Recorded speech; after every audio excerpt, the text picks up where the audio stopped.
Hi friends, welcome to Rekha Suddhi channel. This is Rekha Srinivas. ನಾನು 1 weak ಲೇಟಾಗಿ review ಕೊಡೋದು start ಮಾಡೀನಿ. Late ಆಯಿತು. ನೆಕ್ಸ್ಟ್ ಇದು ನನಗೆ ಪರ್ಸ್ನಲ್ ರೀಸನ್ಸ್ ಸಲುವಾಗ 1 ವೀಕ್ ಲೇಟ್ ಆಯಿತು. ಇನ್ಮೇಲೆ ಸೆಕೆಂಡ್ ವೀಕ್ಲಿಂದ ರಿವ್ಯೂ ಕೊಡ್ತೀನಿ.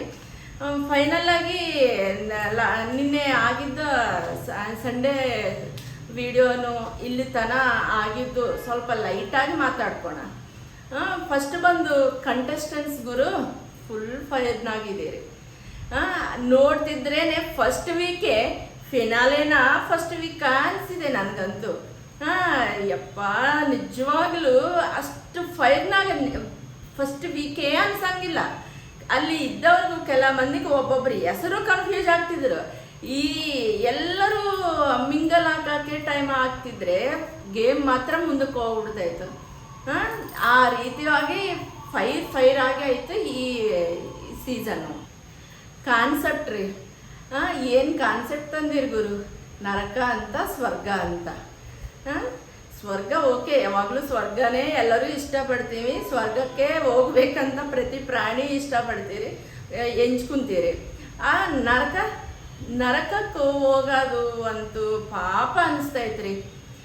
ಹೆಂಗ ನರಕದಾಗ ತಣ್ಣೀರು ಪ್ರಾಬ್ಲಮ್ ಅಲ್ಲ, ಕೆಳಗೆ ಮಲ್ಕನೋದು ಪ್ರಾಬ್ಲಮ್ ಅಲ್ಲ. ಅಲ್ಲಿದ್ದವರು ಚೆನ್ನಾಗಿ ಮಿಂಗಲ್ ಆಗ್ತಿದ್ರು. ಹೇಳಬೇಕಂದ್ರೆ ಸ್ವರ್ಗಕ್ಕನ್ನ ನರಕದಾಗೆ ಯೂನಿಟಿ ಚೆನ್ನಾಗಿದೆ. ಹೆಂಗೆ ಬಂದಿದ್ರೇನು ಒಂದೇ ಪ್ರಾಬ್ಲಮ್ ಆಗ್ತಾಯಿತ್ತು. ಪಾಪ ಅವ್ರಿಗೆ ಫುಡ್ ಸರಿಯಾಗಿ ಸಿಗ್ತಾ ಇಲ್ಲ ರೀ. ಅದೊಂದು ಬೇಜಾರಾಗ್ತಿದೆ. ಬೇಜಾರಾಗೋ ಪಾಯಿಂಟ್ ಅಂದರೆ ಫುಡ್ ಸರಿಯಾಗಿ ಸಿಗ್ತಾ ಇಲ್ಲ. ಆ ಫುಡ್ ಸರಿಯಾಗಿ ಸಿಕ್ಕಲಿಲ್ಲ ಅಂದರೆ ಅವರು ಆ ಸ್ವರ್ಗಕ್ಕೆ ಹೋಗಿ ಮನೆ ಕೆಲಸ ಮಾಡಬೇಕಂತ ಕಾನ್ಸೆಪ್ಟ್ ಓಕೆ, ಚೆನ್ನಾಗಿದೆ. 100 ಅಲ್ಲ 200% ಚೆನ್ನಾಗಿದೆ. ಹೋಗಿ ಕೆಲಸ ಮಾಡಬೇಕು. ಅವ್ರ ಪರವಾಗಿ ಗೇಮ್ಸು ಈ ನರ್ಕದವರೇ ಆಡಬೇಕು. ಪಾಪ ಹೆಂಗಿದ್ದವರು 1 ವಾರಕ್ಕೆ ಹೆಂಗೆ ಆಗ್ಬಿಟ್ಟಿರಿ. ಆ ಅಮ್ಮ ಅಂತೂ ಫುಡ್ಡು ಸರಿಯಾಗಿಲ್ಲ, ನಾವು ಏನೇ ಕೆಲಸ ಮಾಡಿದ್ರೇನೋ ಮಾಡ್ತೀವಿ, ಹೆಂಗಾದರೂ ಮಾಡ್ತೀವಿ, ಫುಡ್ ಅಂತೂ ಚೆನ್ನಾಗಿ ಕೊಡ್ರಿ ಅಂತ ಕೇಳ್ಕೊಂಡಿದ್ರು. ಪಾಪ ಫುಲ್ಲು ಚಿಕನ್ನು ಮಟನ್ನು ಆ ಲೆವೆಲ್ಗಲ್ಲ, ಅಟ್ಲೀಸ್ಟ್ ವೆಜಿಟೇಬಲ್ಸು ಎಗ್ಗು 10 ಸಿಗೋ ಕಡೆ ಅಟ್ಲೀಸ್ಟ್ ಒಬ್ಬೊಬ್ರಿಗೆ ಒಂದಾದರೂ ಸಿಕ್ಕಿದ್ರೆ ಚಲೋ ಅಂತ ನನ್ನ ಅನಿಸಿಕೆ. ಯಾಕಂದರೆ ನೆಕ್ಸ್ಟ್ ಈ ಗೇಮ್ಸು ಕೆಲಸ ಎಲ್ಲ ಮಾಡೋಕ್ಕೂ ಶಕ್ತಿ ಇರಬೇಕಲ್ಲ. ಅವ್ರಿಗೂ ಶಕ್ತಿ ಇಲ್ಲ ಅಂದರೆ ಒಬ್ಬೊಬ್ರಿಗೂ ಸ್ಟ್ರಾಂಗ್ ಇರ್ತೀರಿ, ಒಬ್ಬೊಬ್ಬರು ವೀಕ್ ಇರ್ತೀರಿ. ಇವತ್ತು ತಿಂದಿದ್ದು ಇವತ್ತೇ ಕರಗೋಗುತ್ತೆ, ತಿಂದಿಲ್ಲ ಅಂದರೆ ಆವತ್ತಿನ ಕೆಲಸ ಮಾಡೋಕ್ಕೆ ಆಗಲ್ಲ. ಆ ರೀತಿಯಾಗಿ ಅವ್ರಿಗೂ ಟ್ರಬಲ್ಸ್ ಆಗ್ತಿದೆ. ಅದೊಂದು ಸರಿ ಮಾಡಿದರೆ ಪಾಪ ಅವ್ರಿಗೂ ಹೆಲ್ಪ್ ಆಗುತ್ತಂತ ನನ್ನ ಅನಿಸಿಕೆ. ನೆಕ್ಸ್ಟ್ ಬಂದು ನಿನ್ನೆ ಸಾಟರ್ಡೇ ಎಪಿಸೋಡು ಸಂಡೇ ಬಂದು ಅವರು ಇನ್ನು ಸ್ವರ್ಗದವರು ಕುಂತ್ಕೊಂಡಿರಿ, ನರಕದವ್ರು ಹಂಗೇ ನಿಂತ್ಕೊಂಡಿದ್ದೀರಿ. ಅಫ್ಕೋರ್ಸ್ ನಮ್ಮ ಕಿಚ್ಚ ಸುದೀಪ್ ಅವರು ನಿಂತ್ಕೊಂಡೇ ಹೋಸ್ಟಿಂಗ್ ಮಾಡ್ತಿದ್ರು. ಇವ್ರಿಗೆ ಫುಡ್ಡು ಸರಿಯಾಗಿಲ್ಲಲ್ಲ, ಲಕ್ಸರೀಸ್ ಏನೂ ಇರ್ತಾ ಇಲ್ಲ. ಇವ್ರಿಗೂ ಲಕ್ಸರಿ ಚೇರ್ಸ್ ಎಲ್ಲ ಸೋಫಾ ಎಲ್ಲ ಹಾಕಿದರೆ ಅವ್ರಿಗೂ ಅಟ್ಲೀಸ್ಟ್ ನಾರ್ಮಲ್ ಚೇರ್ ಆದರೂ ಹಾಕಿ ಕೂಡ್ಕೊಳಕ್ಕೂ ಹೇಳಿದರೆ ಅವರು ಗೇಮ್ ಮೇಲೆ ಇನ್ನೂ ಇಂಟ್ರೆಸ್ಟ್ ಕೊಟ್ಟು ಮಾಡೋಕ್ಕೂ ಚೆನ್ನಾಗಾಗುತ್ತಂತ ನನ್ನ ಉದ್ದೇಶ. ಕಿಚ್ಚದವರು ಮೊದಲಿಂದ 10 ವರ್ಷದಿಂದನೂ ಅವ್ರು ನಿಂತ್ಕೊಂಡೇ ಹೋಸ್ಟಿಂಗ್ ಮಾಡ್ತಿದ್ರು. ಅದಕ್ಕೆ ನಿಜವಾಗ್ಲೂ ನಾವು ಅಪ್ರಿಷಿಯೇಟ್ ಮಾಡಲೇಬೇಕು. ನಾವೆಷ್ಟು ಸಣ್ಣದವರು, ನಾವು ಅಪ್ರಿಷಿಯೇಟ್ ಮಾಡಿದ್ರೇನೋ ಅವ್ರಿಗೆ ಏನೂ ಒಂದು ಲೆಕ್ಕಕ್ಕಿಲ್ಲ. ಆದರೂ ಮಾತಾಡಬೇಕಂದ್ರೆ ಗ್ರೇಟ್. ಪಾಪ ಇವರು ಹಂಗೆ ನಿಂತ್ಕೊಂಡು ಮಾತಾಡ್ತಿದ್ರು. ಆ ರೀತಿಯಾಗಿ ಇವ್ರದ್ದು ಪ್ರಾಬ್ಲಮ್ಸ್ ಹಿಂಗಿದ ನನ್ನ ಅನಿಸಿಕೆ ಪ್ರಕಾರ. ಗೇಮ್ಸ್ ಅಂತೂ ಅಬ್ಬಾ ಯಾರೂ ಕಡಿಮೆ ಇಲ್ಲ ರೀ. ಆ ರೀತಿಯಾಗಿ ಆಡ್ತಿದ್ರು. ನಿಜವಾಗಲೂ ಈ ಸೀಸನ್ನು ಕೆರಾಕ್ ಅಷ್ಟು ಮಸ್ತ್ ಇದೆ. ಎಲ್ಲರೂ ನೋಡಿ ಎಂಜಾಯ್ ಮಾಡಮ್ಮ. ಈ ರೀತಿಯಾಗಿ ಒಂದು ಸೈಡ್ ಇದ್ದರೆ ಇನ್ನೊಂದು ಕಡೀರಿ ಅಮ್ಮ. ಅವ್ರು ಏನು ಹೆಸರು? ಹಿಂಸರಾಜು ಯಾರೋ ಅಲ್ಲ ರೀ. ಇವ್ರ ಫ್ಯಾನ್ಸ್ ಇದ್ರೆ ನನ್ನ ಬೈಕೋಬೇಡ, ಯಾರೇ ಅಲ್ಲ ರೀ, ಜಗದೀಶ್ ರೀ. ಈ ಹಿಂಸರಾಜು ಆ ಕಡೆ ನರಕದವ್ರನ್ನೂ ಬಿಡ್ತಾ ಇಲ್ಲ, ಈ ಕಡೆ ಸ್ವರ್ಗದವ್ರನ್ನೂ ಬಿಡ್ತಾ ಇಲ್ಲ. ಅವ್ರಿಗೂ ಟಾರ್ಚರ್ ಕೊಡ್ತಿದ್ರು, ಇವ್ರಿಗೂ ಟಾರ್ಚರ್ ಕೊಡ್ತಿದ್ರು, ನಮಗೂ ಟಾರ್ಚರ್ ಕೊಡ್ತಿದ್ರು. ಆ ರೀತಿಯಾಗಿದೆ ಇವ್ರ ಬಿಹೇವಿಯರ್. ಆ್ಯಕ್ಚುಲಿ ಇವ್ರ ಫ್ಯಾನ್ಸ್ ಇವತ್ತು ಫುಲ್ ಬೈಕೊಂತೀರಿ. ಅದ್ರ ಸಲುವಾಗಿ ಬೈಕೋರಿ, ನಾನು ಇದ್ದಿದ್ದು ಹೇಳಬೇಕಲ್ಲ, ಅದ್ರ ಸಲುವಾಗಿ ಹೇಳ್ತಿದ್ದೆ. ಯಾರು ನನ್ನವರಲ್ಲ, ಯಾರು ಬೇರೆಯವರಲ್ಲ, ಅದ್ರ ಸಲುವಾಗಿ ನಾನು ಇದ್ದಿದ್ದು ಹೇಳ್ತೀನಿ. ಬೈಕೋಬೇಡಿ. ಬೈಕೋಬೇಕಂದ್ರೇನು ನನ್ನ ಚಾನಲ್ನಾಗ ಕಾಮೆಂಟ್ ಮಾಡಿ ಬೈರಿ, ಓಕೆನಾ? ಕ್ಯಾಪ್ಟನ್ ರೀ, ಫಸ್ಟ್ ಕ್ಯಾಪ್ಟನ್ ರೀ. ಫಸ್ಟ್ ಕ್ಯಾಪ್ಟನ್ ಬಂದು ಹಂಸ ಅವ್ರು ಆಗಿರಿ. ಈ ಫಸ್ಟ್ ಕ್ಯಾಪ್ಟನ್ ಅನ್ನೋದು ಪ್ರತಿ ಸೀಸನ್ದಾಗ ಒಂದು ಚಾಲೆಂಜೇ ರೀ. ಅದು ಯಾರೇ ಆಗಿದ್ರೇನು ಚಾಲೆಂಜೇ. ಯಾಕಂದರೆ ಫುಲ್ ರೂಲ್ಸ್ ಗೊತ್ತಾಗಿರಲ್ಲ. ಎಲ್ಲರೂ ಮನುಷ್ಯರು ಅವಾಗವಾಗ ಹೊಂದ್ಕೊಳಕು, ಒಬ್ರಿಗೊಬ್ರು ಪರಿಚಯ ಇರೋಕು ಸ್ಟಾರ್ಟ್ ಮಾಡ್ತಿರ್ತೀರಿ. ಇನ್ನೂ ಅಂಡರ್ಸ್ಟ್ಯಾಂಡಿಂಗ್ ಸ್ವಲ್ಪ ಆಗ್ತಿರ್ತೀರಿ. ರೂಲ್ಸು ಫುಲ್ ಅರ್ಥ ಆಗಂಗಿಲ್ಲ. ಯಾವ ರೀತಿ ಗೇಮ್ ಆಡಬೇಕು ಅನ್ನೋದು ಕೆಲವು ಮಂದಿ ಅಂತೂ ಫಾಸ್ಟ್ ಇರ್ತೀರಿ, ಅದು ಬೇರೆ ವಿಷಯ. ಈ ಅಮ್ಮ ನೋಡಿದರೆ ಅಷ್ಟು ಮೈಂಡ್ ಓಡಿಸೋ ರೀತಿ ಇಲ್ಲ. ಆದರೂ ಬೈ ಲಕ್ ಫಸ್ಟ್ ಕ್ಯಾಪ್ಟನ್ ಆಗ್ಬಿಟ್ರು, ಹಂಗೆ ಮುಳುಗೋಗ್ಬಿಟ್ರು. ನರಕದವ್ರಿಗೆ ಆಫರ್ಸ್ ಕೊಟ್ಟು ಹೆಂಗೋ ವಿನ್ ಆಗ್ಬಿಟ್ರು. ಇವ್ರ ಲಕ್ಕೋ ಇಲ್ಲಾಂದರೆ ಅವರು ಆಡೋ ರೀತಿನೋ ಫುಲ್ಲು ಮಜ್ಜಾಗಿ ಒಂದು ಕ್ಯಾಪ್ಟನ್ ಆಗ್ಬಿಟ್ರು. ಪಾಪ ಭಾಳ ಕಷ್ಟದಾಗಿದ್ದೀರಿ. ಭಾಳ ಕಷ್ಟದಾಗ ಹೆಂಗೆ ಹೊಂದಿಸ್ಕೊಂತೀರೋ ಈ ವಾರ ನೋಡಬೇಕು. ಈ ರೀತಿಯಾಗಿ ಅವ್ರ ಮೇಲೆ ಅವ್ರ ಕಾನ್ಫಿಡೆಂಟ್ ಲೆವೆಲ್ಸು ಕಡಿಮೆ ಆಗ್ಬಿಟ್ಟವು.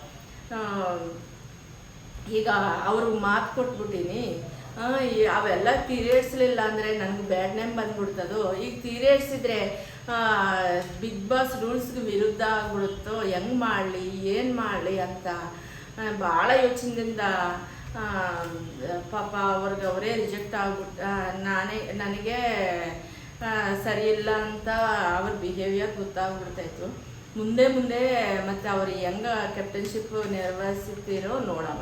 ಸಾಟರ್ಡೆ ಸಂಡೇ ಬಂದು ಸುದೀಪ್ ಅವರು ಡ್ರೆಸ್ ಹಾಕ್ಕೊಂತಿದ್ರು ನೋಡ್ರಿ.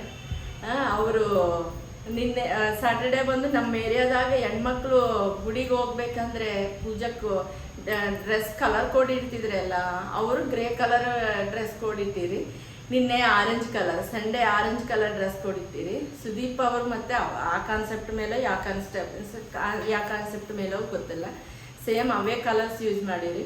ನೆಕ್ಸ್ಟ್ ಬಂದು ಚಪ್ಪಲಿ ಆಗ್ತಿದ್ದಿಲ್ಲ, ಅಬ್ಸರ್ವ್ ಮಾಡಿರ್ಬೇಕು ನೀವೆಲ್ಲನೂ. ನವರಾತ್ರಿ ಪೂಜಾನಾಗ ಇದಿರೋ ಏನೋ ಚಪ್ಪಲಿನೂ ಬಿಟ್ಟಿರಿ. ಈ ನವರಾತ್ರಿ ತನ ಅನ್ಕೊತಿದ್ದೆ ನಾನು. ಅವರ ಹೋಸ್ಟಿಂಗ್ ನಿಜವಾಗ್ಲೂ ಅವರು ಹೋಸ್ಟಿಂಗ್ ನೋಡೋಕ್ಕೆ ಮನೆ ಎಲ್ಲ ಸೇರಿ ಸಾಟರ್ಡೆ ಸಂಡೇ ನೋಡ್ತೀವಿ. ಯಾರು ಯಾವ ವಯಸ್ಸಿದವರು ಬೇಕಿದ್ರೇನೋ ಅವ್ರನ್ನಿಂದ ಕಲಿಯೋದು ಭಾಳ ಇರ್ತದೆ. ದೊಡ್ಡವರಾದರೂ ಸಣ್ಣವರಾದರು ಅವರು ಆ ಲೆವೆಲ್ಗೆ ಇದ್ದೀರಿ, ಭಾಳ ಖುಷಿ ಆಗುತ್ತೆ. ಒಂದು ರೀತಿ ಒಂದೇ ಮಾತಾಗಿ ಹೇಳಬೇಕಂದ್ರೆ ನಮ್ಮ ಕಿಚ್ಚ ಸುದೀಪ್ ಅವ್ರ ಹೋಸ್ಟಿಂಗ್ ಇದ್ದಂಗೆ ಯಾವ ಲ್ಯಾಂಗ್ವೇಜ್ದಾಗ ಇಲ್ಲ. ಆ ರೀತಿಯಾಗಿ ಒಂದು ಸ್ಟ್ಯಾಂಡ್ ಆಗಿದೆಯರಿ ನಮ್ಮ ಕಿಚ್ಚ. ಭಾಳಷ್ಟು ಜನ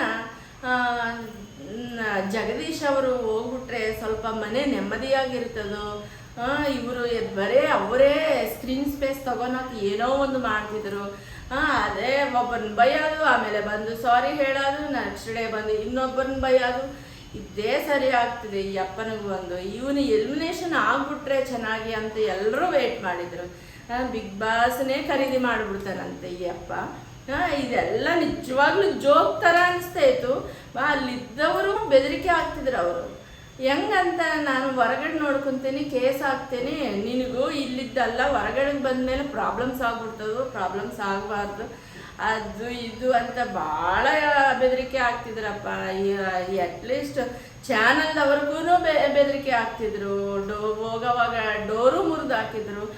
ಆ ಪ್ಲೇಸಲ್ಲಿ ಬೇರೆಯವರಿದ್ದರೆ ಹೌಸ್ ಪ್ರಾಪರ್ಟಿ ಡ್ಯಾಮೇಜ್ ಮಾಡಿದ್ದಕ್ಕೂ ಶಿಕ್ಷೆನೂ ಕೊಡ್ತಿದ್ರು.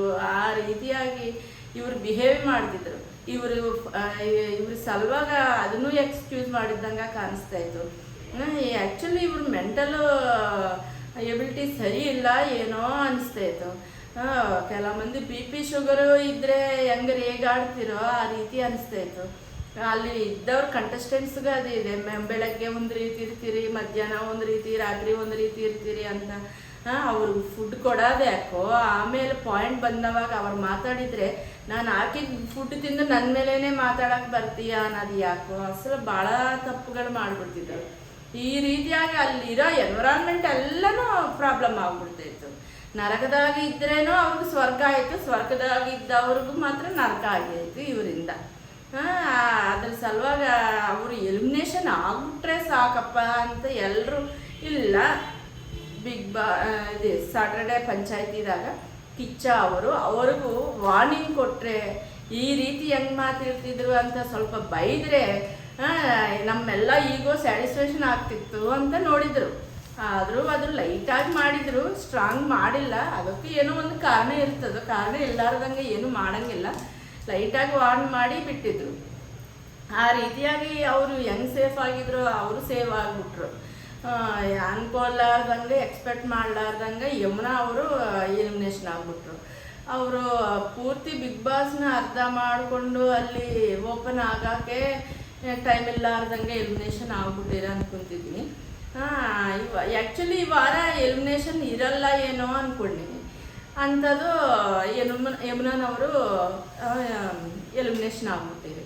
ಇದೇ ರೀತಿಯಾಗಿ ಪ್ರತಿದಿನ ಆಗಿದ್ದು ಬಿಗ್ ಬಾಸ್ ಚಿಟ್ಚಾಟ್ ಎಲ್ಲ ಮಾತಾಡ್ಕೊಳಮ್ಮ, ರೇಖಾಳ ಸುದ್ದಿದಾಗ ಎಲ್ಲ ಮಾತಾಡಮ್ಮ. ನನ್ನ ಚಾನಲ್ ಸಬ್ಸ್ಕ್ರೈಬ್ ಮಾಡಿರಿ, ಇಷ್ಟ ಆಗಿದ್ದರೆ ಲೈಕ್ ಮಾಡಿರಿ, ಇಷ್ಟ ಆಗಿಲ್ಲ ಅಂದರೆ ಡಿಸ್ಲೈಕ್ ಮಾಡಿರಿ. Bye friends.